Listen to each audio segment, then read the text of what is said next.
એમ નહીં, તમે આશા લઈને આવ્યા તો તમારી આશા સફળ છે કે ફેલ ગઈ?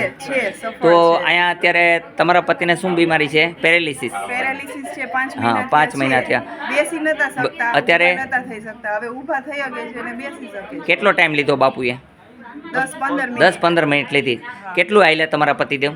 ઘણું વાયલા, અહીંથી બારે સુધી કયું આયલા. ગામ છે તમારું? રાજકોટ. રાજકોટની અંદર. બરોબર છે. કઈ જગ્યાએ રહ્યો છો? વાલકેશ્વર એકમાં. બરોબર છે.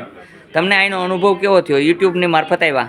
હા, હા, તો તમને અહીં કેવું લાગ્યું? બહુ સારું લાગ્યું. તમને કાંઈ પૈસા લઈ લીધા? ના, 1 રૂપિયો હા, નહીં. અહીંયા અમે જે દવા દઈએ છીએ એનું ચાર્જ લઈએ છીએ કે અમે દવા ફરીને પાછી બનાવી શકીએ. બાકી અમે કોઈ ચાર્જ લેતા નથી. આ ટ્રીટમેન્ટ કરી દીધી, અત્યારે હાલતા ચાલતા કરી દીધી. એના કોઈ પૈસા લીધા હોય તો તમને ભગવાનના સોગન છે, તમારા સંતાનોના સોગન છે. લીધા કાંઈ નહીં. આપને કેવું કામ લાગ્યું અહીંનું? સારું લાગ્યું? હાલો જોઈ. હાલી ચાલી નહોતા હકતા ભાઈ, અત્યારે હાલી ચાલી શકે છે. લાકડીના ટેકા વગર નહોતા હાલતા, એ લાકડીને અત્યારે મેલી દીધી છે. બરોબર છે. આ લાકડી છે, તમે જોઈ શકો છો. આ ભાઈ એમની સાથે આવેલા છે. શું નામ છે આપનું? અમિતભાઈ. અમિતભાઈ, કેવું કામ લાગ્યું અહીંનું? સારું છે. અહીંયા આપણે કાંઈ ચાર્જ લીધું છે? નહીં. બરોબર છે. ઘણા લોકો કહે છે કે તમે બોલો છો કે પૈસા નથી લેતા, પણ પૈસા અમે નથી લેતા ઇલાજ કરવાના. પણ જે દવા દઈએ છીએ અમારા ઘરમાં ઉત્પન્ન નથી થતી. જે જડીબુટીઓ લાવી અને દવા બનાવીએ, જો એના પૈસા નહીં લઈ તો ફરીને પાછી દવા નહીં બને. અને અમે એટલો બધો પ્રયત્ન કરીએ છીએ કે તમે સાજા થઈને જ જાઓ. અમારી કોઈ એવી ઈચ્છા નથી કે તમે સાજા થઈને ન જાઓ. અમને કોઈ સ્વાર્થ નથી. જો સ્વાર્થ હોય તો અમને તાત્કાલિક મોત મળે. એક જ ઈચ્છા છે, જગત કલ્યાણ અમારું કલ્યાણ. તમારી ખુશીમાં મારી ખુશી છે. અત્યારે આટલા જણાને જવાબ દેવો એ પણ અઘરો છે. ત્યારે હું બધાને જવાબ દઉં છું, સમજાવું છું ને રોગનું ટ્રીટમેન્ટ કરું છું. આ શક્ય છે જેવા તેવા માણસથી? તો આ હનુમાનજી કરે છે, તો આનું અનુભવ કરો. આપને કેવો લાગ્યો અનુભવ? આ બેસીને બતાવો દુનિયાને કે હું બેસી શકું છું. હા, કે હું બેસી શકું છું. આ ભાઈ એકલા બેસી નહોતા શકતા સહારા વિના. બરાબર?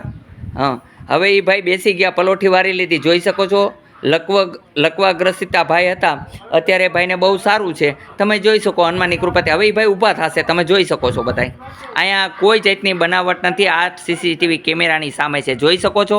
હવે ઊભા થઈ ગયા. આ એમના વાઇફ છે, એને પૂછો કે ઘણી બધી એની દવા લીધી હશે, પણ અહીંયા કેવું લાગ્યું? અહીંયા બહુ સારું લાગ્યું. સારું લાગ્યું. તમે જે વિશ્વાસ કરીને આવ્યા, વિશ્વાસ તમારો સફળ છે કે ફેલ ગયો? ના, સફળ છે. બોલો જય હનુમાન. જય હનુમાન. આવું કામ કરે છે હનુમાનજી મહારાજ.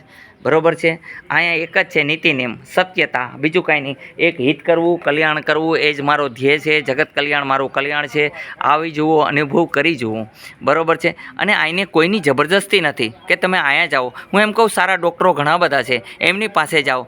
અહીંયા કોઈ ચાર્જ નથી. હું જે ટ્રીટમેન્ટ કરું છું, હાલતા ચાલતા કરી દઉં છું. સાયન્ટિકા મટાડવાનું કોઈ ચાર્જ નથી.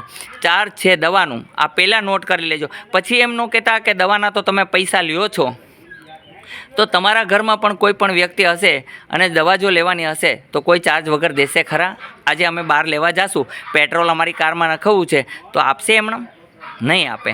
એમ અમે દવા લેશું તો કાંઈક એની દવા બનાવી શકશું જડીબુટી ખરીદીને. બાકી શું બનાવશું? એની માટે તેને અમે ચાર્જ લઈએ છીએ. બાકી અહીં જમવાની પણ વ્યવસ્થા છે. બપોરના સમયે લાડવા, મોહનથાળ, ગાંઠિયા, આવી બધી વ્યવસ્થા રાખી છે. મારે તો રોટલી શાક ખવડાવે છે, પણ માણસો નથી. અમે બેના બે જ છીએ. પણ હનુમાનજી કૃપા કરશે ત્યારે સારા માણસો આવશે તો અમે જમાડશું. આવી ઈચ્છા છે. બોલો જય હનુમાન.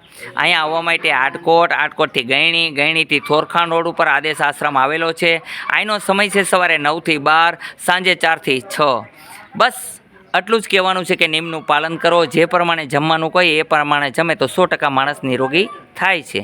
અહીંયા કોઈની લાગવગ હાલતી નથી કે અહીંયા કોઈ ચાર્જ લેવામાં આવતું નથી. અને કોઈ વારામાં પણ હરેક વ્યક્તિ સાથે ન્યાય કરવામાં આવે છે, અન્યાય કોઈ સાથે નહીં. કોઈ ફોન કરે કે ભાઈ મારો માણસ છે લઈ લેજો, તો લેવામાં આવતા નથી. કારણ કે સવારના બેઠા હોય એને શું સમજવાનું? એવું કર્યા કરીએ, ફોન આવ્યા જ કરવાના છે. એની માટે મારો ફોન સ્વિચ ઓફ રાખું છું. બોલો જય ભારત, જય હિન્દ. અહીંયા હિન્દુ, મુસલમાન, શીખ, ઈસાઈ સૌ સરખા છે. અહીં કોઈ રાજકારણ નથી કે જેને કારણે અમે ભેદભાવ પેદા કરીએ. અહીંયા સૌ સરખા છે. સૌને આવવાની છૂટ છે. હરેક માટે ઇલાજનું સ્થાન છે. બોલો જય હનુમાન. આદેશનું પાલન કરો. સર્વ સિદ્ધોને મારા પ્રણામ. આદેશ આદેશ આદેશ. જય ગોરખનાથ.